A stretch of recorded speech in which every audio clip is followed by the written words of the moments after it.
¿Te imaginas encender la tele para ver el típico programa vespertino y encontrarte de golpe con Antonio David Flores, plantado en mitad del plató, alzando la mano para pedir silencio y soltando, sin titubeos, que acaba de presentar 10 demandas contra los gigantes mediáticos que llevan años triturando su nombre?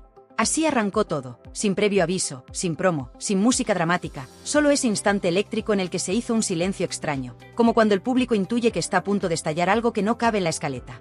Primero habló despacio, casi con calma, enumerando cada demandado: Jorge Javier, Carlota Corredera, María Patiño, Kiko Hernández, Rocío Carrasco y el propio grupo televisivo. Después mostró un fajo de folios con el sello del juzgado de Málaga y dejó claro que no era atrezo. Aquí están las pruebas, hoy se acabó el circo. El realizador tardó 3 segundos en pinchar un plano corto de los presentadores, pero bastó para verles la mandíbula tensa. Por primera vez, quienes acostumbraban a dictar sentencias se convirtieron en noticia y presuntos responsables. Esa imagen, Antonio David sosteniendo las carpetas ante la cámara, ya corre por todas las redes y se analiza fotograma a fotograma. Unos aplauden la valentía, otros tuercen el gesto y hablan de venganza, pero nadie permanece indiferente. La magnitud del golpe no reside solo en la cifra, 10 demandas simultáneas, sino en el tiempo perfecto con que se lanzó, último día de plazo, última hora, como una jugada de ajedrez que fuerza al rival a replegarse cuando ya no puede reaccionar. Nada improvisado, llevaba meses reuniendo recortes, vídeos, transcripciones, peritajes psicológicos y hasta informes médicos que certifican el desgaste emocional sufrido por su familia. Dicen quienes han visto parte del expediente que hay fragmentos inéditos, audios de producción donde se barajan titulares antes de verificarlos, correos electrónicos en los que se pactan enfoques sensacionalistas y guiones que describen, paso a paso, cómo presentar a Antonio David como villano sin matices. Esos papeles, hasta ahora guardados bajo llave, serán exhibidos en sede judicial. Imagínate el impacto. Los mismos programas que vivían de contar intimidades ajenas se verán obligados a explicar las suyas. Pero la escena del plató fue solo la chispa. El incendio se propagó al momento.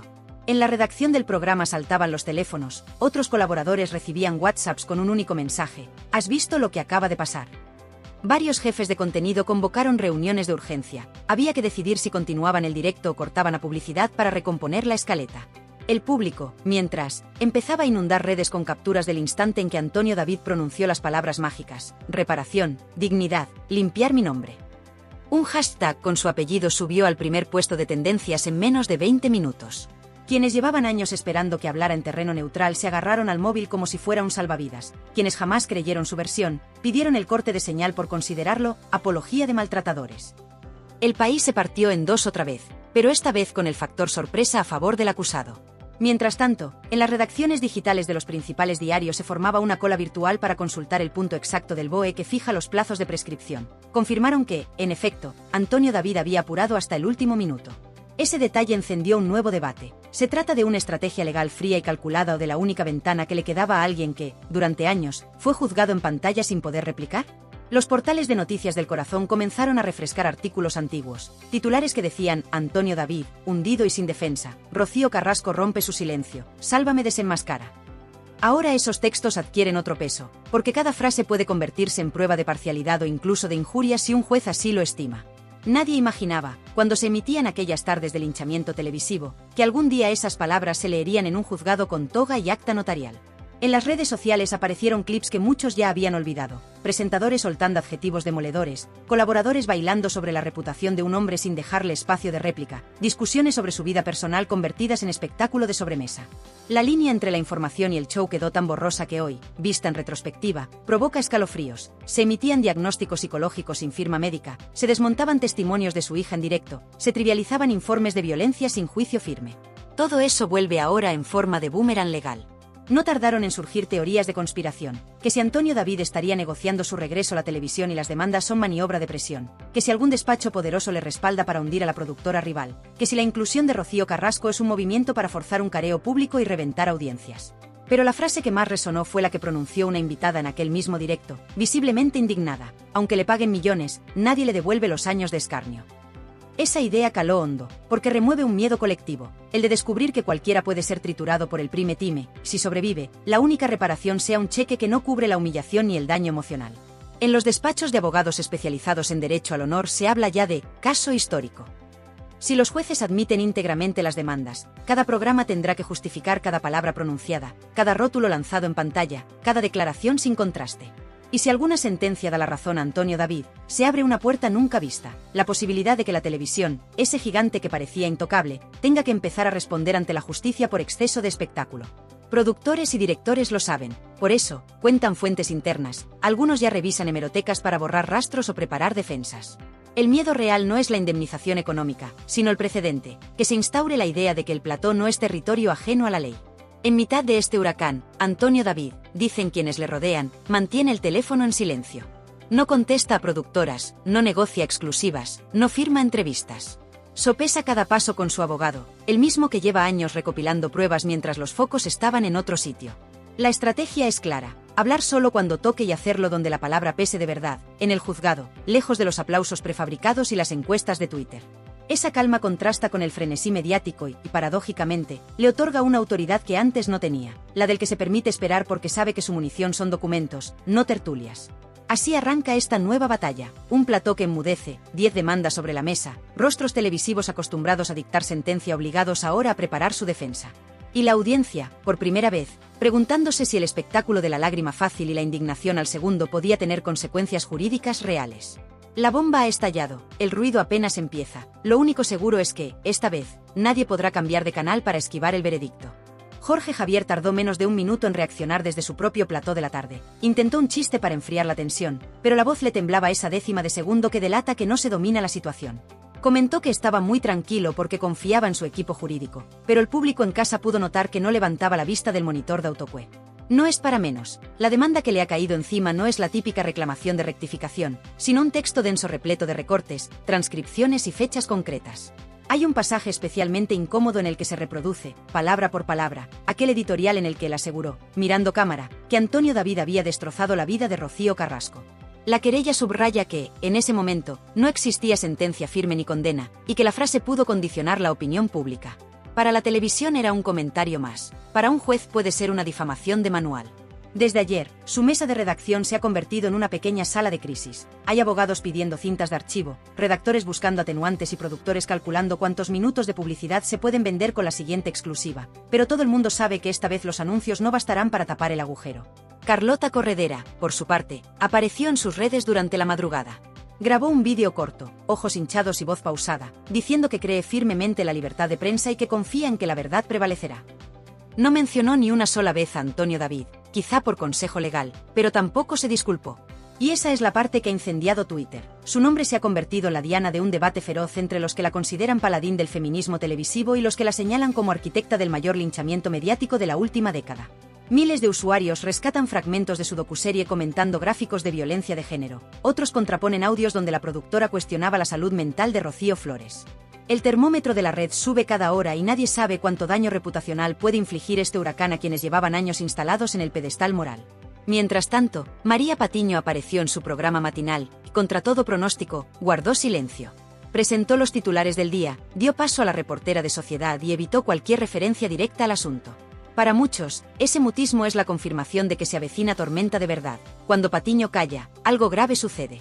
En pasillo se comenta que su defensa girará en torno a la opinión amparada por la libertad de expresión, pero fuentes cercanas al bufete de Antonio David aseguran que tienen archivados más de 108 cortes en los que la periodista no opina, afirma. Frases categóricas como es un maltratador o todos los informes le apuntan sin mostrar dichos informes serán el eje de la estrategia demandante. Lo que en televisión vale para mantener la curva de audiencia, en un juzgado puede volverse un boomerang. Kiko Hernández reaccionó con su tono habitual, desafío e ironía. Aseguró que no piensa retractarse porque la realidad es la realidad y que si hay que ir a juicio, se va con la cabeza alta. El problema es que su realidad proviene de supuestas fuentes cercanas que nunca mostró. Uno de los puntos fuertes de la querella es un recuento económico. Cada minuto de Kiko arremetiendo contra Antonio David coincidió con bloques publicitarios millonarios. El abogado pretende demostrar que la productora ganó dinero directo con una narrativa que dañaba sin prueba alguna la reputación de su cliente. Si el juez admite esa correlación, la indemnización podría dispararse, y no solo para Kiko. También se abriría la puerta a exigir responsabilidades a la cadena por lucrarse con un linchamiento. Y luego está Rocío Carrasco, la figura que más conmoción provoca. Su inclusión en la lista de demandados ha fracturado a la opinión pública. Hasta ayer, ella era el símbolo de una causa social. Hoy, parte de la audiencia la ve como demandada por difamación. Sus abogados han emitido una nota escueta. Rocío Carrasco se ratifica en todo lo declarado y presentará pruebas documentales. Pero nadie ha explicado qué pruebas son esas. El equipo de Antonio David dice en voz baja que, si llegan, las recibirá con gusto. Por primera vez las verá bajo juramento y con derecho a rebatir. Lo que era monólogo televisivo se convertirá en diálogo judicial. Y eso cambia las reglas del juego. Detrás de las cámaras, los ejecutivos de la cadena calculan daños económicos. Un consultor ha deslizado la cifra de 5 a 8 millones de euros en posible responsabilidad civil, dependiendo de si se condena a reintegrar beneficios obtenidos mediante contenidos lesivos. Los anunciantes observan atentos. Ya hubo marcas que abandonaron programas cuando la presión social por el caso Rocío Carrasco alcanzó su clímax. Si la balanza legal se inclina en dirección opuesta, podría repetirse el éxodo, esta vez contra quienes llevaron la narrativa. Y el dinero asusta más que cualquier editorial. Pero el núcleo de la tormenta no está en platós ni en balances, está en la calle virtual, en esos foros y grupos donde la gente común celebra o condena lo que ve. Hay madres que en su día creyeron a Rocío Carrasco y ahora se sienten traicionadas. Hay mujeres que temen que un eventual triunfo judicial de Antonio David se use para minimizar casos reales de violencia de género. La polarización es total, y el sistema mediático se alimenta de ella, pero esta vez debe hacerlo con cuidado. Cualquier paso en falso podría sumarse al expediente. Antonio David, por su parte, guarda silencio público, pero su abogado filtra un dato que nadie esperaba. Además de las 10 demandas civiles por intromisión al honor, preparan querellas penales y en fase de prueba se confirma manipulación consciente de documentos. No bastará indemnizar, podría haber delito de calumnias. En lo emocional, quienes lo conocen aseguran que duerme poco y revisa cada documento con un subrayador amarillo. Su círculo le insta a mantener la calma, pero no puede negar la ansiedad. Durante años, cada frase suya fue editada, recortada y devuelta al público bajo la peor luz posible. Ahora confía en que los tribunales le devuelvan la versión completa. El público, acostumbrado a finales de reality, empieza a comprender que esta historia no se resolverá en horas ni en semanas. Los plazos judiciales son largos, las vistas podrían celebrarse dentro de un año. Sin embargo, cada paso procesal se filtrará a la prensa: admisión a trámite, ratificación, pruebas, testificales. El espectáculo se trasladará del plató al juzgado y, paradójicamente, la cadena que antes lideraba la audiencia con el caso podría quedar obligada a cubrirlo desde la barrera, sin editorializar, por miedo a encadenar nuevas denuncias. No es exageración, los directores han recibido ya instrucciones de los departamentos jurídicos para revisar guiones en busca de adjetivos potencialmente punibles. La calle, en medio, se pregunta por el alcance real de la palabra justicia. Si la legal coincide con la mediática, poco cambiará; si diverge, se tambaleará la fe en la prensa espectáculo. Mientras tanto, hay un detalle que ilustra el vuelco. Las consultas a despachos especializados en derecho al honor se han disparado un 30% desde que estalló la noticia. Gente común que se vio difamada por redes o programas locales quiere saber si también puede demandar. Antonio David, sin querer, ha abierto una rendija por la que muchos planean asomar sus propias quejas. Y así se instala la tensión: presentadores que ahora leen guiones con cuidado, productores que temen auditorías de contenidos, anunciantes con un ojo la audiencia y otro los jueces, espectadores que se descubren parte de la maquinaria al recordar cada chiste y meme compartido. La guerra ya no es de gritos en plató, ahora estalla en fríos documentos con sello judicial. Quien gane, cambiará las reglas de un negocio que creía ser intocable. Quien pierda, cargará con la etiqueta de haber querido jugar a ser tribunal y acabar sentado en el banquillo de los acusados. En los pasillos de Mediaset el ambiente huele a café recalentado y a inquietud. Nadie alza demasiado la voz por miedo a que cualquier frase termine citada en un escrito de ampliación de demanda. Se comenta que Recursos Humanos ha distribuido un recordatorio urgente. Los micrófonos ambiente del plató se activan mucho antes de que empiece la emisión y cualquier comentario captado sin darse cuenta podría acabar, editado y ampliado, en redes sociales esa misma noche. No es paranoia, ya ocurrió la semana pasada, cuando se difundió un vídeo donde un redactor, creyéndose sin cámaras, llamaba loco perdido a Antonio David. Ese clip circuló en Twitter acompañado de la etiqueta bullying televisivo y sumó 100.000 reproducciones en horas. El equipo jurídico del exguardia civil lo guardó como oro, un ejemplo práctico de la atmósfera que denuncian, esa cultura de desprecio normalizado que, según la querella, supera la mera crítica y se convierte en hostigamiento. Hay quien piensa que todo este revuelo terminará en una lluvia de acuerdos económicos, que los bufetes les interesa firmar cheques antes que arriesgarse a un juicio público. Pero el rumor que corre entre periodistas veteranos apunta a lo contrario: Antonio David no querría dinero sino sentencias, aunque la indemnización fuera un euro simbólico. Esa decisión desarma a los que esperaban arreglarlo con talonario. Una fuente cercana al despacho de uno de los presentadores demandados desliza que ya se tanteó la opción de un acuerdo confidencial y recibieron respuesta clara: no negociamos dignidad. Traducido: o reconocéis el daño en sede judicial o no hay trato. Ese no hay trato hace temblar a accionistas, porque ningún directivo quiere una resolución firme que abra la puerta a futuras víctimas de la maquinaria mediática. Si dentro de la cadena se respira ansiedad, fuera las redes hierven. En un directo improvisado Rocío Flores apareció sin maquillaje y con gesto serio. Dijo que apoya a su padre hasta el final y que por primera vez sienten que la balanza se equilibra. Confesó que durante años necesitó medicación para conciliar el sueño tras escuchar cómo tertulianos calificaban su infancia de infierno sin que ella pudiera desmentirlos en vivo. Miles de usuarios dejaron mensajes de aliento y otros tantos recordaron que en televisión se la tachó de manipulada y poco creíble. Ese contraste revela el clima de desconfianza que supuran las pantallas. Los espectadores no saben ya a qué versión agarrarse, pero empiezan a entender que la construcción de un héroe o un villano puede depender del guión del día. También han aparecido voces que denunciaron la trama antes de que estallara la bomba legal. Una ex colaboradora de reality, con contrato rescindido tras insinuar que la docuserie de Rocío Carrasco exageraba datos, ha concedido entrevista a un canal digital independiente. Contó que los viernes por la tarde los guionistas recibían argumentario con puntos clave, cómo presentar cada corte de vídeo, qué adjetivos emplear, qué plano reforzar mientras sonaban términos como maltrato, terror o miedo. Esa entrevista, sin luces de platón y maquillaje, se viralizó porque confirma sospechas que muchos tenían. La línea editorial era un guión de show, no una investigación periodística. Si esos documentos aparecen en el juicio, el relato televisivo sufrirá un golpe de credibilidad mayor que cualquier cifra de audiencia perdida. Mientras la pelea legal avanza, las productoras miden daños colaterales. Una agencia de medios calcula que, si se retiran campañas de anuncios por miedo a la sombra judicial, podrían perder 5 millones en la temporada de otoño. Ese cálculo alimenta la tensión interna. Los presentadores presionan para limpiar su imagen rápida y públicamente, pero cada disculpa en falso puede contarse como reconocimiento de parte. El abogado de Antonio David ya advirtió que revisará cualquier retractación emitida en antena para valorar si procede ampliar la demanda por admisión implícita de culpa. Ante semejante reja, muchos optan por callar, y ese silencio es nuevo en el ecosistema. Programas que vivían del comentario constante se quedan sin palabras cuando se trata de su propia responsabilidad. No todos son luchas en despachos. En Málaga, donde se presentó la querella, la familia de Antonio David vive un pulso emocional. La madre, doña Elena, abrió la persiana de su casa y vio a 2 reporteros en la acera.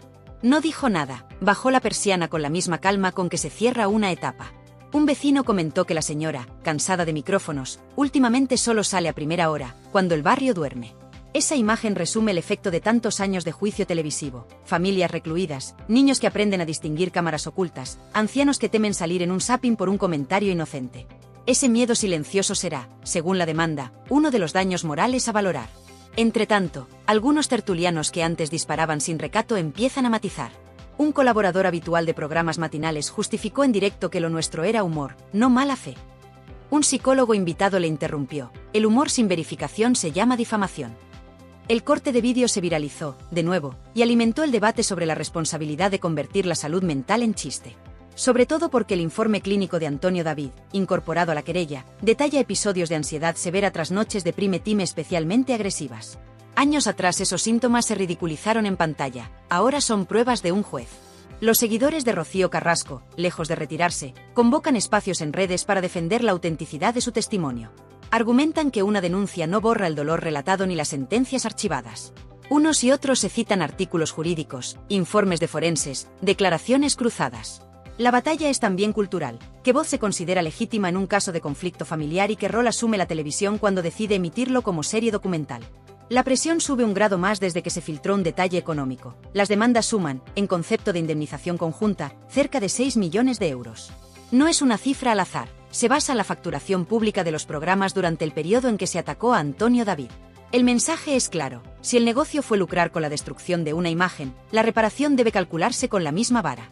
Ese monto ha encendido los despachos de finanzas de la cadena.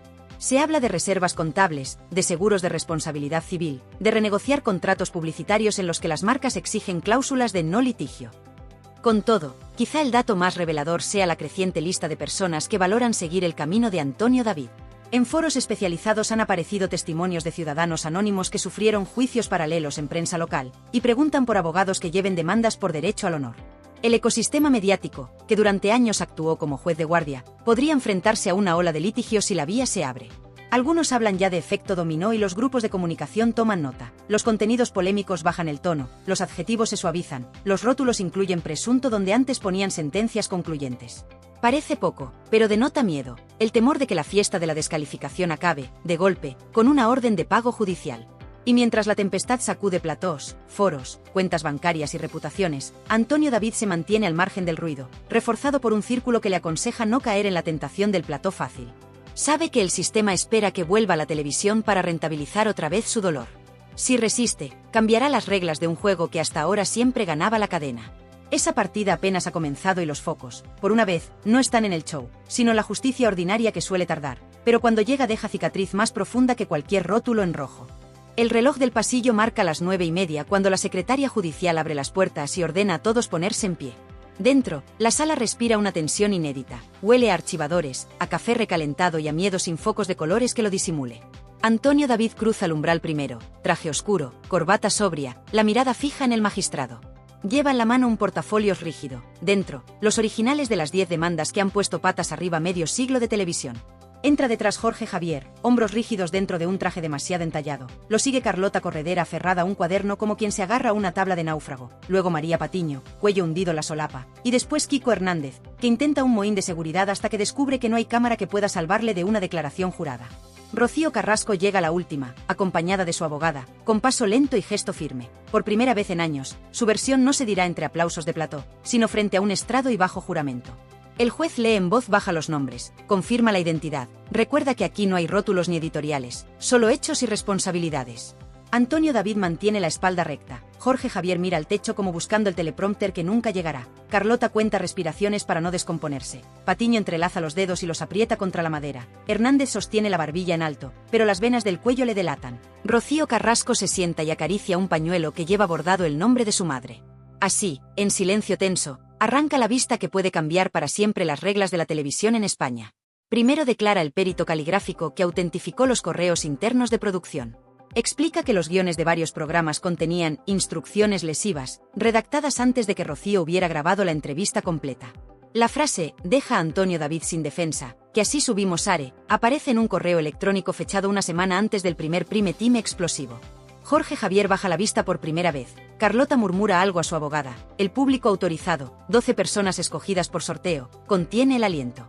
El perito detalla que en televisión se planificó la demolición de una reputación como se planifica una escaleta, bloques horarios, ráfagas, música dramática, rótulos con palabras calibradas para impactar.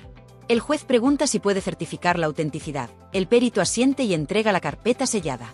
En la segunda fila, un redactor de programa anota la fecha con letra temblona. Sabe que ese correo lo escribió él y que su nombre saldrá la siguiente minuta.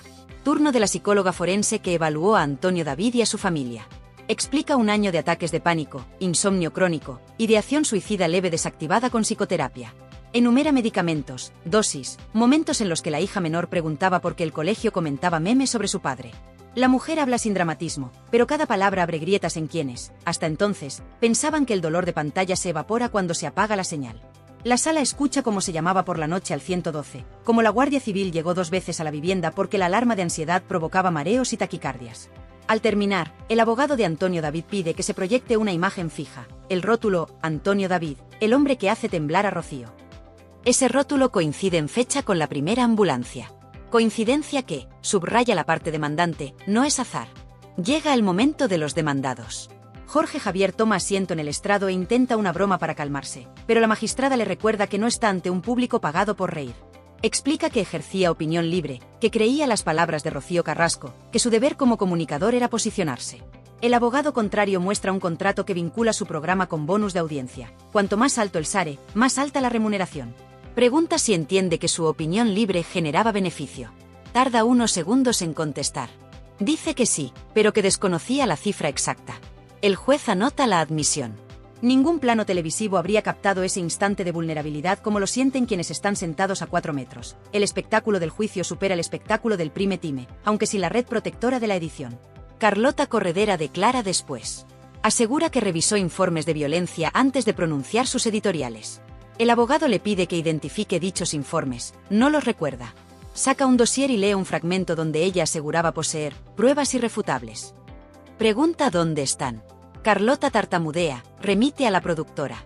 El magistrado ordena que se incorpore esa documentación si existe, si no, la ausencia pesará. Desde el banco de la prensa, un columnista anota, la musa contra el maltrato se queda sin pruebas. El titular ya no lo dicta el realizador, lo dicta la carencia de documentación. María Patiño sube nerviosa. Repite que su programa es de entretenimiento, que la hipérbole forma parte del show. Se proyecta un vídeo donde, con semblante serio, decía, no hay duda, es culpable. Pregunta el abogado si era show o afirmación informativa. Ella argumenta estilo televisivo. El perito lingüista, citado por Antonio David, explica la diferencia entre estilo hiperbólico y declaración categórica. Concluye que la frase no dejaba resquicio. La presentadora traga saliva. Antes, los aplausos del plató la ayudaban a redondear esas sentencias. Ahora solo hay silencio y el tecleo del secretario judicial. Kiko Hernández encara la acusación con el mentón alto. Le preguntan por una lista de apelativos: sinvergüenza, psicópata, delincuente. Él responde que se basaba en información publicada. Nuevamente piden las fuentes, no las trae.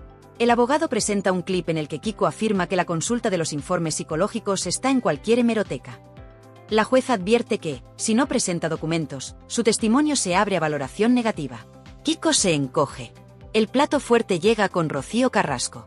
Su abogada solicita declarar a puerta cerrada. El juez lo deniega. La vista es pública y el honor a debatir también es público. Rocío se sienta y sostiene la mirada de Antonio David por primera vez sin intermediarios. Cuenta episodios de dolor, habla de su verdad, pero el abogado contrario replica con fechas, autos archivados y un informe de fiscalía que nunca avaló las acusaciones más graves. Rocío admite que su testimonio fue emocional, no judicial. El abogado pregunta si reconoce que parte del relato se dramatizó para impactar. Ella titubea, dice que se ajustó a sus sentimientos. El juez deja constancia. Esa ambigüedad pesa como una losa. A media tarde, la sala pasa a los testimonios de excolaboradores despedidos por discrepar de la línea oficial. Una redactora entre lágrimas describe cómo le ordenaron cortar declaraciones de tertulianos que defendían a Antonio David. Un becario aporta correos donde se cambiaba el orden de las intervenciones para dar sensación de unanimidad. El abogado de la cadena intenta objetar, pero el juez acepta las pruebas, demuestran manipulación editorial deliberada. Algunos periodistas en la bancada miran al suelo, el armazón del relato queda expuesto. Rocío Carrasco sabe que el juicio no ha terminado y que el veredicto puede vapulear su relato.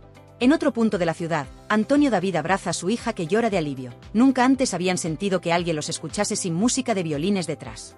Y en las redacciones de televisión, los guionistas tachan la palabra monstruo de futuros libretos y la sustituyen por acusado. Las audiencias piden espectáculo, pero el eco del juzgado recuerda que el espectáculo, cuando cruza ciertos límites, se paga caro. Sea cual sea la sentencia, la televisión española ya no podrá fingir que el honor ajeno es un decorado que se desmonta tras el directo. La última palabra la dirá un juez, no un presentador, y ese simple cambio de escenario es, para muchos, la mayor revolución mediática de los últimos 30 años.